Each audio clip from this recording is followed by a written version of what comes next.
Welcome to Inspiring Perspectives, a podcast by thinkPARALLAX featuring fresh takes and bold ideas for the real-world sustainability challenges and solutions at some of the world's most respected brands and companies. I'm your host, Derek Sabori, and this is what sustainability sounds like today. Well, hey everyone, welcome back to Inspiring Perspectives. This is the show where we turn to experts in this space with the aim of delivering valuable takeaways and actionable advice on a wide range of topics that are being talked about in corporate sustainability. So to accomplish that, I'm here with Sami Grover, our in-house expert, Director of Communication Strategy here at thinkPARALLAX. Sami, welcome to the show. Thank you. I'm excited to be here. This will be a fun conversation. This is going to be great. It's always fun conversations when we get to chat, and it's been great having you on the team because you bring a lot of energy and a lot of experience. Obviously, you've been in this space for 16 years as a communication strategist, a branding expert, and a climate writer. So I want to stop there for a minute because just on the topic of communication strategy, sort of at a high level, I mean, this is a key component of the work that we do, but why is this something that should be on a company's radar? Why is sustainability communication strategy a thing? It's interesting. So I think the reason it's a thing is because it matters, right? Is that we have this, well, I was going to say this one crisis that we're facing. We've actually got multiple crises that are all coming at us at once, the sort of poly crisis. And action alone isn't going to get us where we need to be, right? We need to actually have cultural shift that prioritizes sustainability, prioritizes a sane path forward that hopefully makes both life on Earth and business on Earth possible, right? And communication is really key to making that happen. We learn through stories, we learn through culture, right? And it's all well and good doing what you're doing in terms of tackling your scope 1, 2, 3 emissions or biodiversity impact or whatever those might be, but then translating that into communication so that actually moves the needle on a cultural level is super important. Essentially it's the ancient art, right? the art of communication, of storytelling, of getting your point across. What have you seen, Sami, we're going to dive into a whole bunch of topics today, or one specifically, I should say, but what have you seen in this space in communication strategy? How has it evolved? What have you seen over the years? Have things changed outside of what we're going to dive into today specifically? Well, I think it's interesting. Like it's hard for me to pass between what has changed and what has changed for the folks I work with, right? Because I started out working very much with explicitly mission-driven, sustainability-oriented businesses, right? They were founded to advance sustainability, and I believe what has happened is in parallel to society at large taking this on as a sort of integrated topic of sustainability, right? Like you don't see a lot of large businesses, the kind of businesses that thinkPARALLAX works with, you don't see a lot of businesses that aren't at least aware of this as an imperative anymore, right? So there has been a cultural shift where everybody is talking about sustainability. And equally, as I've moved into that space, I think I'm seeing sustainability as a much broader topic than the sort of niche, brown rice organic space I used to be moving in, right? Is that actually, which is great, because for sustainability to be sustainable, everyone has to be kind of doing it, right? So it has to become a cultural default, right? And the other part of what happens when that happens is that if everybody is talking about sustainability, it becomes much more important to find your specific relationship to the story, right? Because it used to be enough to say like, hey, we care about the planet. And if everybody's out there talking about it, it's like, well, that's nice, but like, what are you doing? How does it relate to your brand, your product, your services, right? Your team, your culture, your location on this planet that we're on? Like all of those things start coming in. It becomes a much more interesting story to tell, I think, than just, hey, we're green, let's stick a little leaf logo on it and be done. Definitely, and that's a nice on-ramp onto our conversation today. Sami, you've worked with, like you said, or as you alluded to, a lot of different brands, all different sizes, well-known brands. You've written thousands of articles on topics ranging from climate politics to electric transportation. And in fact, your byline has appeared in publications including Tree Hugger and Mother Jones. And in 2020, you published your first book, We Are All Climate Hypocrites Now. What was your argument in that book? So the argument in that book was just, it was less of an argument than a sort of a reflection on my experience, right? I kept on running into people who said, oh, you're so good, you keep walking the walk, you're this fantastic environmentalist. And the only thing I had in my head is like, I'm not doing this yet. I still eat too much steak, right? I still fly home to see my mom. I still, all of these things I wasn't yet doing. And what I realized is everybody is on that journey, right? None of us are Yeah. perfect. And there's an excessive focus on our sort of individual footprint that becomes unhelpful to some degree. Like, yes, it's good to try and live a greener life, but in a world where we're essentially subject to systems much larger than ourselves, we have to start shifting those systems and cultures. What I think is interesting is that that's true on an individual level. It's also true on a business level or on an institutional level, right? We cannot solve this alone. If you're, regardless of your size, you might be a giant airline. You can't single-handedly magic sustainable aviation fuels into being, right? You might be a bank. You can't necessarily single-handedly move those sort of perverse incentives out of the way for investing in fossil fuels. So a lot of this stuff has to happen systemically. So rather than just focusing on your own footprint, you have to find what is my role in shifting that system. And it becomes a slightly different question than just how can I be less bad? How can I have less negative impact? But rather, where are my opportunities to really start making change on a grander and I think more exciting level. Yeah. Sounds like another opportunity for another episode to dive into systems change, the role of the individual, the role of collaboration, the role of big corporations and industry, etc., and government, of course. But today, we're going to zero in on a topic, though, that you recently wrote about for our Insights section, Greenblushing, the case for honest sustainability communications. So before we dive in, though, I want to let listeners know, or maybe you can tell them, what you're an authority in this space, right? According to Adweek, you're responsible for co-coining the other term that's in your article, greenhushing. Tell us more about that story. Yeah, so you should know, like, now it's you and my mom that brags about this fact that I invented a word, right? So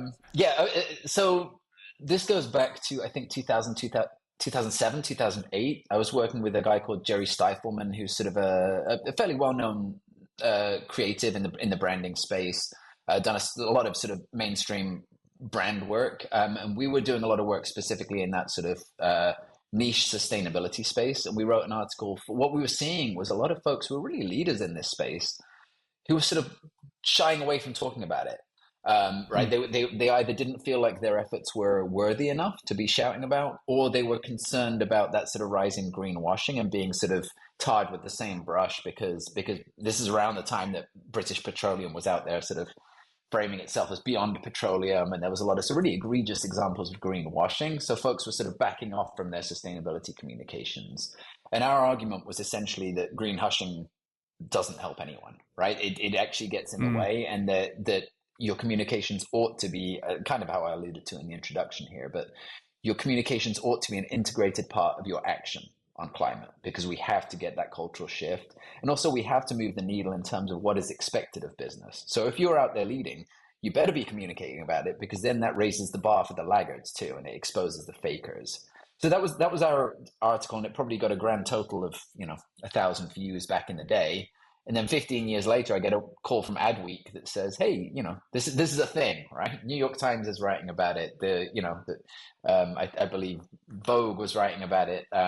Adweek, Green Biz, whatever." And so it's having a moment.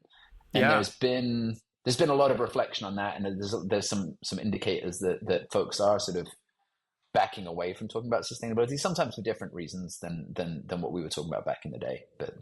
Well, let's unpack that a little. I mean, because now there are three phrases, right, that we've got to deal with, right? Greenwashing, greenhushing, and now you're saying, we should be doing this thing called greenblushing. So there's three.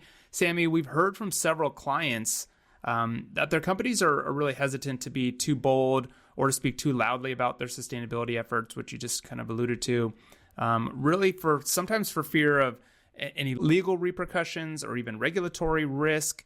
But you say there are several problems with this approach, and I think you just kind of talked about them. But walk us through what you talked about in the article. I think you laid it out into three different things: communicating missions, core part of executing the mission. It doesn't help anybody. Avoiding scrutiny doesn't help anyone, and you're leaving money on the table. Let's walk me through those. Yeah. So first, I think it's worth saying that if you're looking at greenhushing as a correction to greenwashing, then actually great. right? There's been a lot of greenwashing. Mm. There's been a lot of sort of unsubstantiated claims out there, sometimes inadvertently, right? Or unintentionally. People are proud of what they're doing and they want to go out there and communicate it. And maybe they don't have the data to back it up and they get sort of ahead of themselves. I don't think it's Yep. all nefarious, but we're increasingly in a space where that doesn't fly, both for regulatory reasons, right? Certainly in Europe, it's going to be harder and harder to come out with sustainability claims without really rigorous proof to back it up. But that's increasingly true over here. And then you've got sort of litigation concerns and you've got reputational concerns and scrutiny from activists. And I don't think that's a bad thing. And if we've got to sort of dial back our sustainability communications temporarily while we find a footing to communicate more authentically and more truthfully, I'm all for it, right? And I do. It's worth noting that there's been some folks out there who will argue that the green hushing narrative is sort of it's a convenient counter narrative that is undermining activists, right, or undermining critiques of corporate power. My friend Kitan Yoshi, he's a fantastic advocate for renewable energy, and he's really pointed this out, that like, hey, hold on a minute, this feels very convenient for folks who would like Greenpeace not to be out there bashing the greenwashers. So that's the first thing I want to get out of the way, right? Like there is very real reason for folks to be measured in their sustainability approach, right? But once you've dialed back from any greenwashing or risk of greenwashing, you then do have to figure out if this is a priority for your company.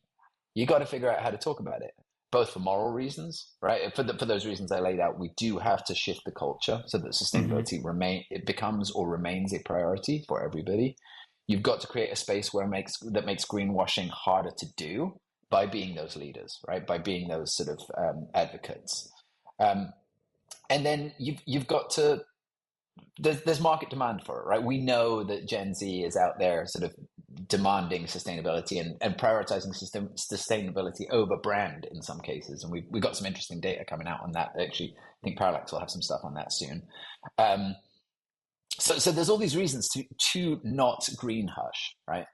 But if you can't greenwash and you don't want to green hush, what do you do? And this is where my argument comes in. And I'm sorry, I might be addicted to neologisms, right? Inventing new words. I am a writer.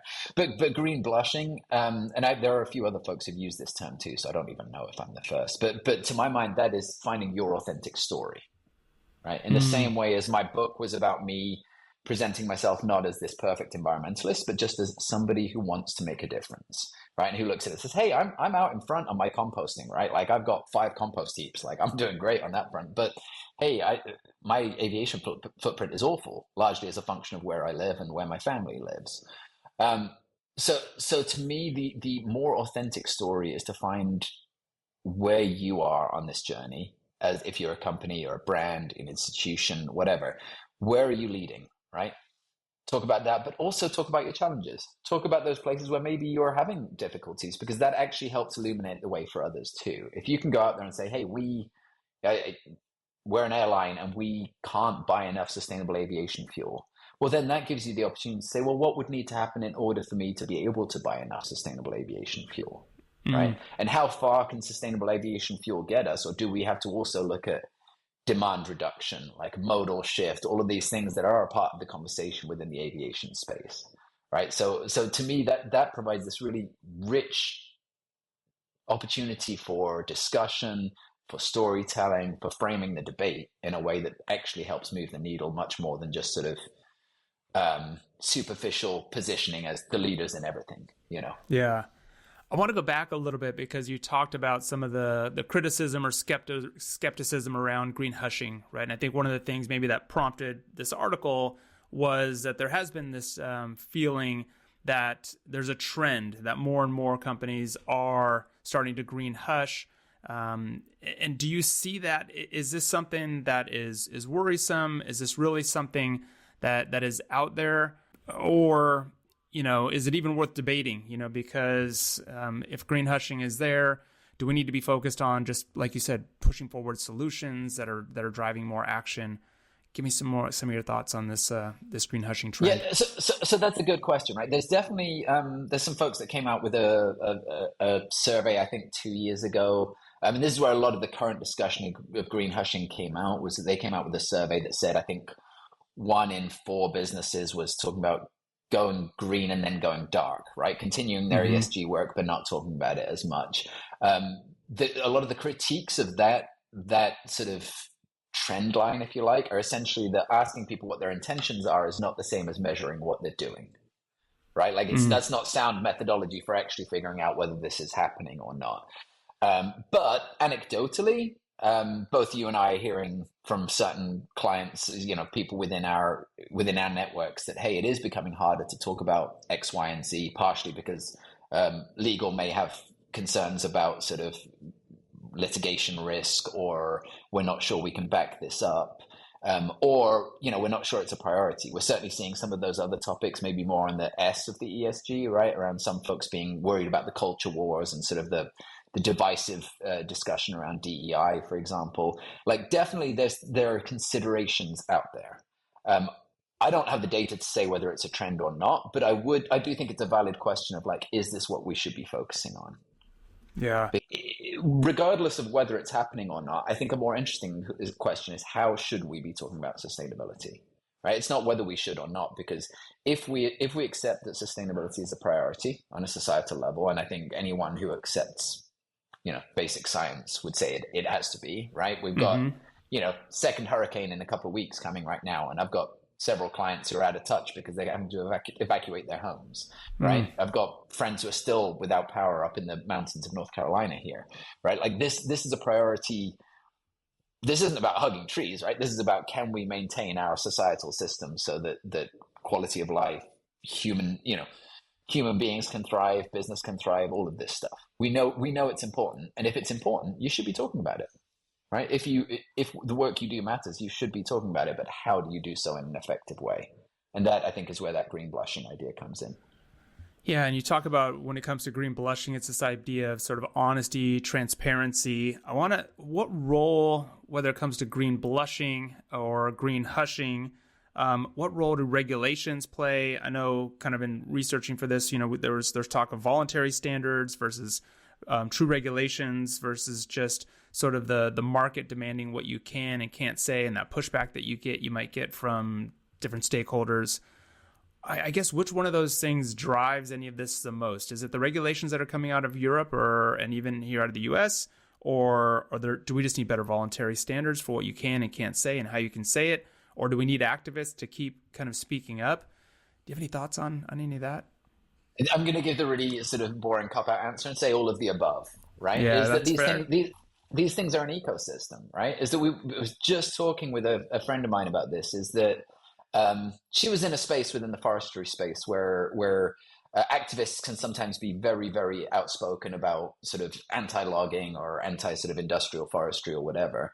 And what we were discussing is, regardless of the right or wrong of those positions from the activist position, is that this is always going to be an ecosystem. The activist serves a check on business. They serve as a driver for regulation. They're never going to get everything they want, but they do start driving those sort of systems in the right direction. Right? And the same is true of regulation. You can't regulate your way out of every single problem. But when regulation occurs, you then get better voluntary standards too, and you get motivators elsewhere. So the example I'd use is sort of, there's increasing regulation in Europe about what you can, and not just what you have to do on sustainability, but how you talk about it.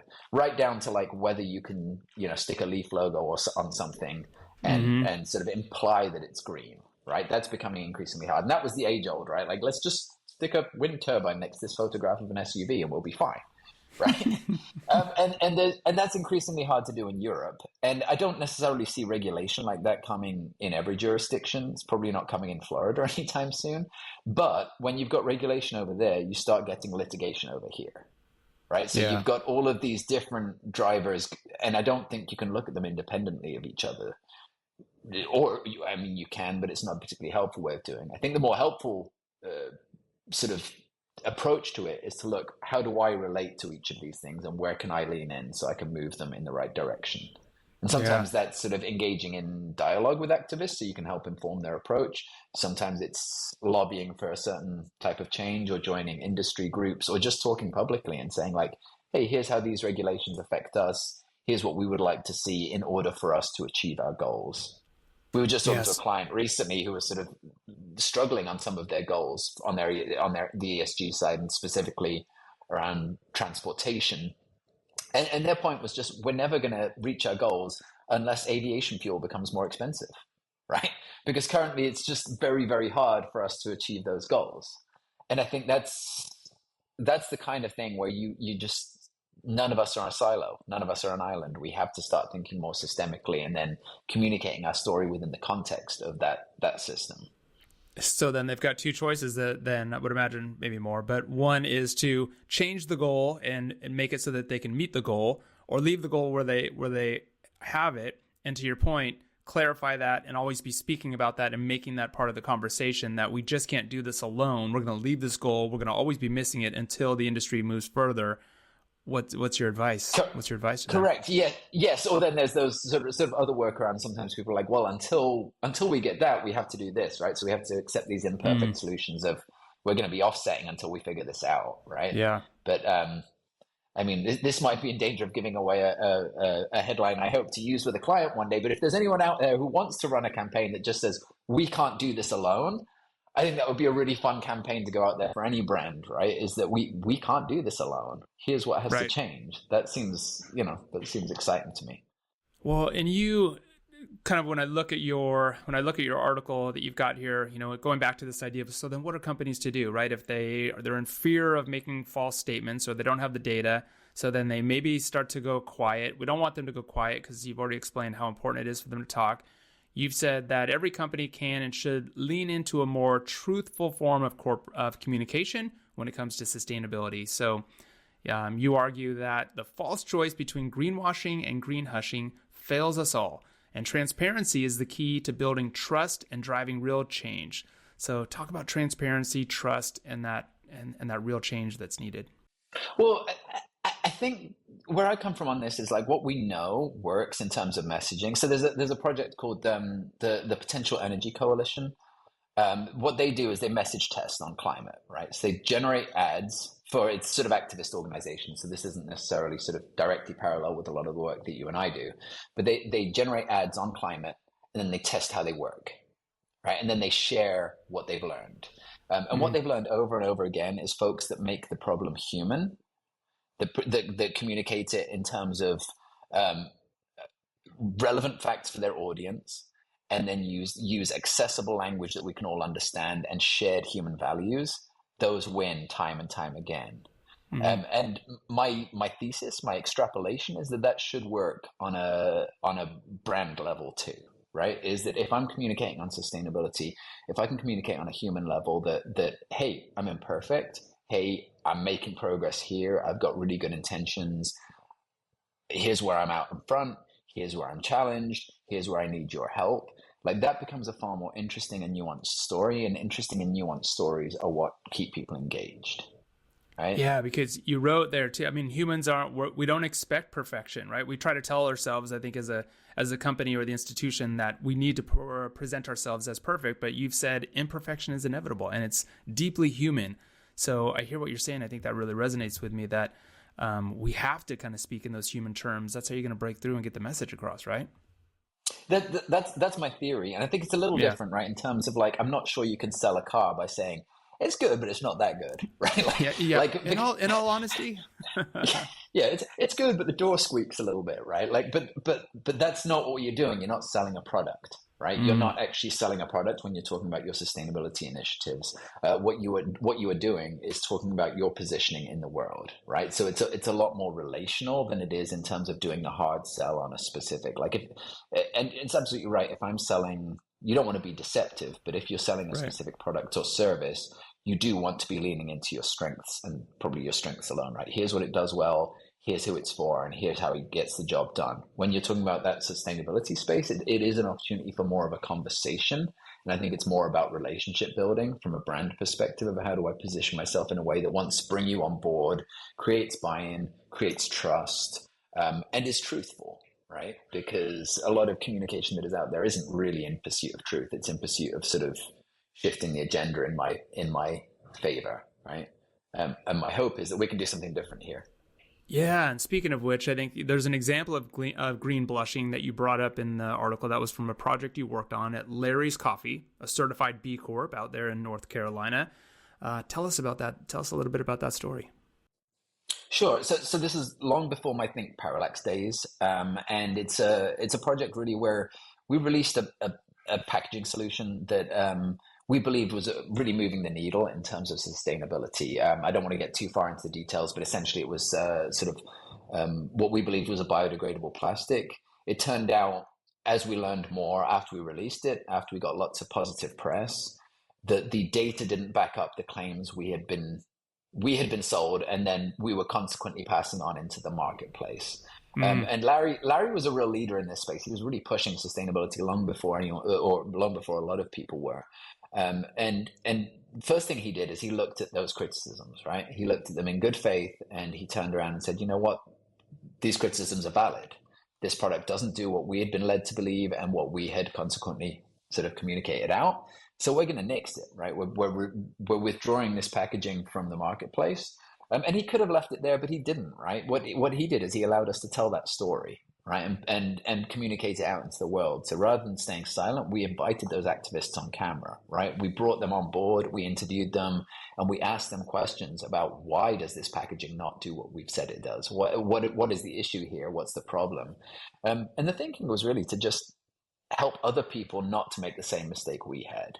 And I just think, kudos to Larry, kudos to Jerry Stifelman, who helped make that project happen, right? Like, I learned a lot from those folks in terms of be a good faith partner with those folks who are coming out there. Maybe you don't want to hear it when you've just launched this product, you're super proud of it, and hey, maybe it doesn't do what you think it would do. But to be able to turn around and say, you know what, we made a mistake. One, that takes bravery, and two, we're going to go out there and communicate that we made a mistake. How was that? It was. Yeah, I was going to say, how was it received? Maybe that's where you're going. How was it received by the audience?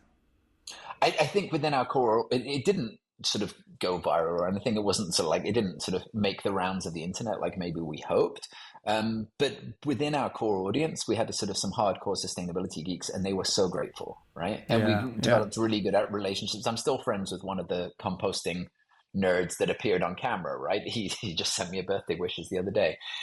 So there was real relationship building there and trust building with folks who had previously been quite angry at us for making what was an error, right? And then the other part is we're talking about it today, right? Which is really helpful to me. That we did something that I think was meaningful. I'm not sure everyone can do this. I think we were lucky in the sense that we weren't that large that we were going to be sort of targets of litigation. Right, there are things that to be concerned about if you're going out there with errors, right? That I think some companies can't do that in the same way, but I do think we can apply the same spirit of learning to our communications. Whether you can go out there and say, "Hey, we messed up," I don't know. Talk to your lawyers about that one. This is not a legal advice podcast, just for the record. Correct. Thank you. Yes. Make sure the small print is in the episode description. But it is an opportunity to. What can we do, right? How can we help share our journey so that others can learn from it and so that we can all move forward together?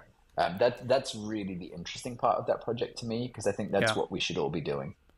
And that goes back to that idea that none of us can do this alone. It takes us all. It's kind of moving the whole thing in a system. And it seems like a great case study for unintentional greenwashing, being transparent, to your point, being truthful, being honest with it, correcting it, fixing it, going onto the market, and taking that human approach with your stakeholders to say, hey, here's the reality of it, and here's what we're doing now going forward. Let's all go forward together. Absolutely. And it takes the sting out of tail of some of those criticisms too, right? Is that it does, as soon as you go out there, I think nobody expects perfection, right? Nobody expects you to have it all figured out, because guess what? It's really complicated, and you are going to make mistakes. Yeah. Do you see, Sami, kind of going back just to the three phrases, right? Whether it's greenwashing, greenhushing, greenblushing. I'm just wondering if we kind of look at this all together, if we're looking at, for a while, greenwashing was like, ooh, big deal, kind of big green sirens going off everywhere. And that kind of maybe evolved into greenhushing. I'm just wondering if you feel like greenwashing is as much of an issue, or have companies really learned, and for the most part, I guess, how rampant is greenwashing still today? And we already talked kind of about the trend of greenhushing, but do you really, are you hearing a lot of greenwashing still going on, or seeing it going on? Is it just something we're going to be stuck with sort of for all time? I think there are more guardrails in place, right? There are more guardrails. It is harder to have that sort of really egregious, rampant greenwashing, partially because because of those regulations in Europe. That means that whether you're operating elsewhere or whatever, you've just got that sort of check and balance that you can't necessarily lean in as hard as you used to. But I think that one of the challenges is that the sustainability space is moving so fast that it is very, very hard to pass through what is even effective action, right? So like for any of us to figure out like, okay, how do we go from here to net zero in the very few years or maybe decades we have to do it in? Like we've got to move fast. And we've got to adopt solutions that are probably imperfect, but also we've got to do so while not doing more harm than the stuff we're doing already, right? So there is absolutely there's efforts within there's a million arguments you can have about sort of chemical recycling or the role of bioplastics or the role of natural gas and transition fuels and all of this. Like those things are sort of those spaces where there's real discussion on the basics of where is their agreement on what is or isn't sustainable, right? That's where I think it's more like the challenge that I don't think anyone knows exactly what it's going to look like to get us where we need to go. And you're going to have good faith disagreements on some of it. You're also going to have very bad faith players who are trying to maintain their business model that is essentially unviable and reliant on destroying the planet. So yes, greenwashing still happens, but I think it looks a little different to sort of, let's just turn the BP logo into a flower and pretend like we're a solar energy company, you know? Yeah, and that goes to your point, I think, too. As things are changing, they've also evolved and the space has matured and there's sort of like self-policing and self-correction that happens now. So we're definitely in a different era. So I think it'll always be there, to your point. But kind of projecting ahead, like you just said, how are you feeling about things, in terms of what needs to be done, how long we have? Are companies doing enough? Are you feeling optimistic about things? Do you like the momentum, where the momentum is right now, where we're going, or is it just give me your feeling scale here? That's really hard. Oh, so somebody told me a while back they were less interested in whether they're optimistic or pessimistic, and decided instead that they would be determined. I think that was really helpful advice, right? Because I don't think any of us know the future.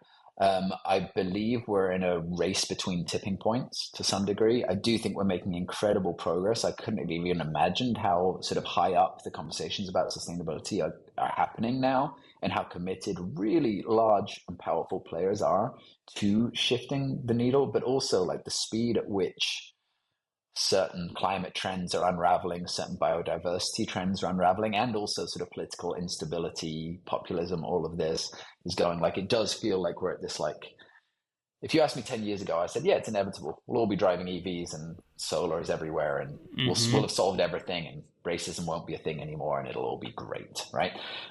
That was my optimistic self. I'm not in that optimistic space anymore, but I do think we have all the solutions we need, right? We have really smart people working on this. We have people who care about it. And hopefully we've got a younger generation that also understands that this isn't going to be a technological fix, right? We have to have political discussions. We have to have discussions about social justice. We have to have discussions about equity, inclusion, all of those things as an inherent part of any sustainable future.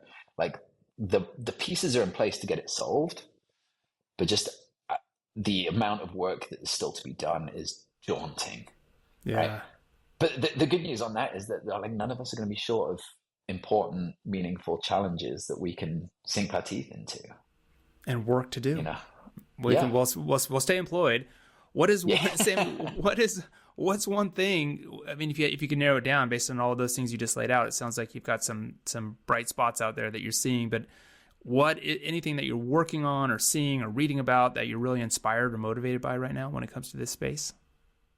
I think there's a few things. One, I am increasingly sort of inspired by the breadth of different organizations that are clearly applying this and saying this has to be a priority for us, right?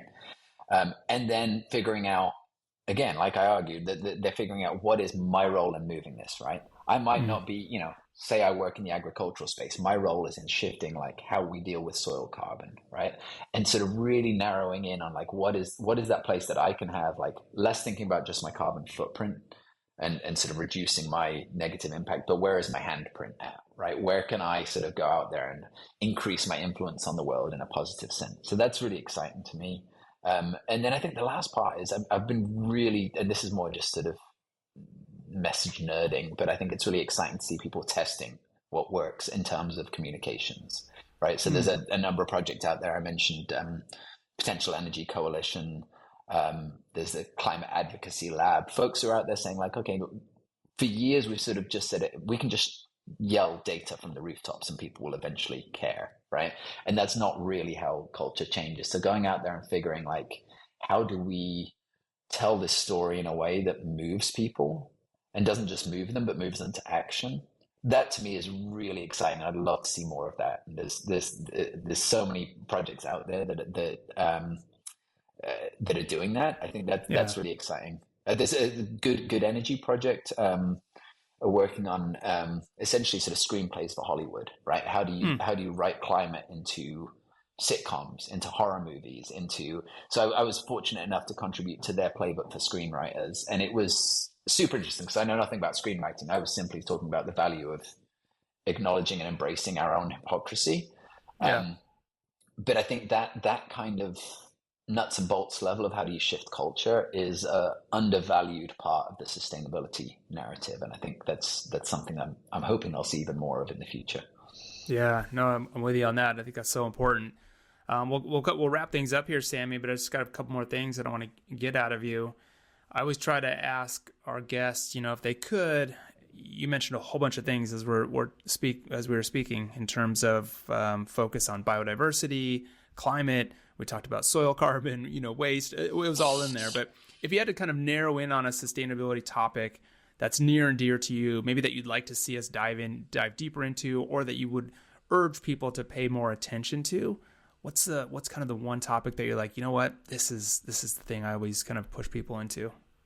Because I know we need to do it all, and we need to do more of it, all of it at the same time. But if you could narrow it down. Yeah. So this might be a broken record, but I think it is to understand your handprint, right? So shift outside yourself.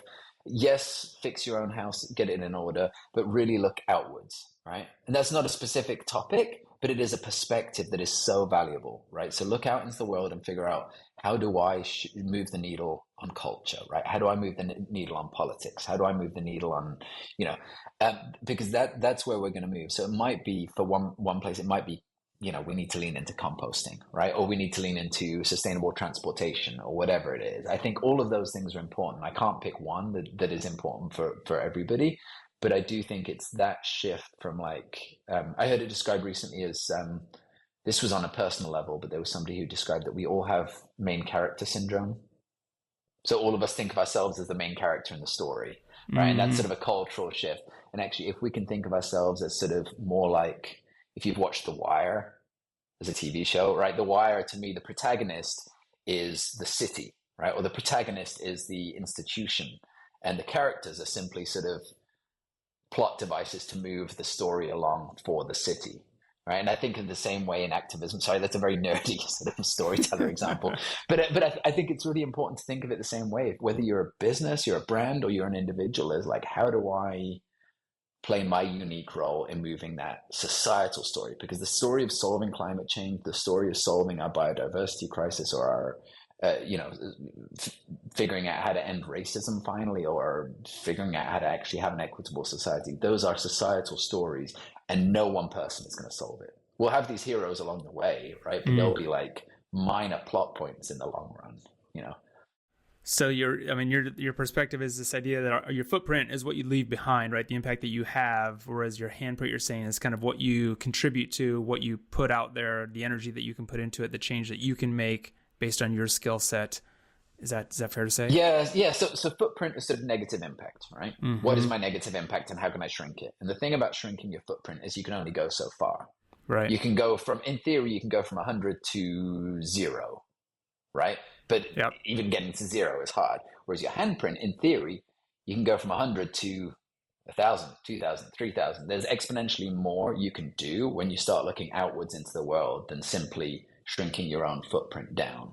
So I think that's sort of the base level argument for me, is that it's very, very hard to move the needle fast enough if all of us are focused inwards as opposed to looking outwards. Yeah, I love that. I think that's great advice, Sami. I feel like that's a great place to end it and kind of the good key kind of wrap up advice. But is there anything else that you want to leave companies and customers with if you had to kind of wrap this all up in terms of all the things we spoke about, whether it's the greenwashing, greenhushing, green blushing, or what are the last takeaways you have for the audience here? The thing that comes to mind is that this should be fun.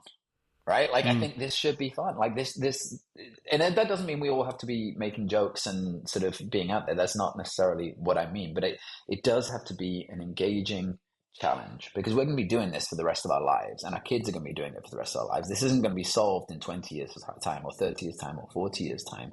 So you have to find a way to make it meaningful, is perhaps a better term than fun, right? You have to find a way to make it meaningful, engaging, and rewarding for those folks you want to speak to. And that's sort of the topic for me, is that going out there and being sort of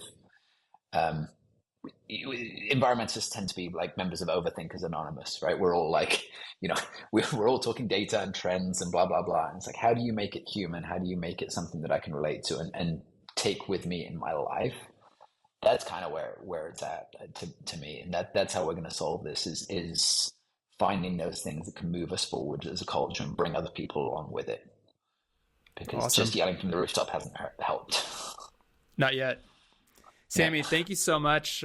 Great advice, great insights. We're going to leave the link to the article, to your book, to these other reports that we mentioned that we brought up in here. They'll all be down in the show notes. So thanks so much, man. Just keep... thanks for the work you're doing, and thanks for the message. And I'm sure I'll see you in our next Zoom meeting. Yeah, sounds good, Derek. Thank you. This was fun. Thanks, Sami. Hey, thanks for checking out our show today. This show was produced by the team at thinkPARALLAX, a sustainability and communications agency with 2 decades of experience working with companies at every stage of the sustainability journey.